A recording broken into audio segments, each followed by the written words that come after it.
kita berjalan. Satu lagi, kita dijalani. Macam tadi kita tengok tadi orang naik motor. Bila dia naik motor tu seronok. Oh, melenggo. Kita tenung, wah, dia bawa motor atau motor bawa dia itu. Mana ada dua di situ.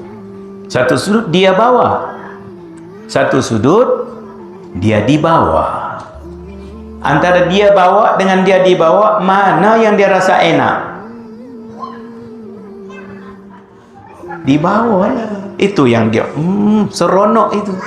Bahagiannya ada, tapi sikit. Ikhtiarlah itu. Itu pilih. Anak semayang begitulah. Kalau terlampau engkau buat, tak enak. Nak berzikir begitulah. Terlampau aku nak berzikir, letih dah. Tak ada langsung pula pilih ikhtiar, kacau juga.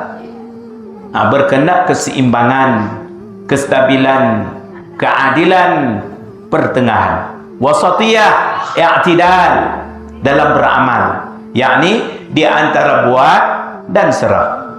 Bukan buat sahaja, yakni aku nak buat, terlampau aku sangat. Mana bahagian serahnya? Bahagian dia kepada kita itu mana? Kena ada dua mata lah. Bahagian kita buat itu ainul basar. Bahagian dia mengizinkan kita buat itu ainul basirah. Gabung dua itu, barulah amal itu sedap. Macam kawan tadi bawa motor itu, seronok.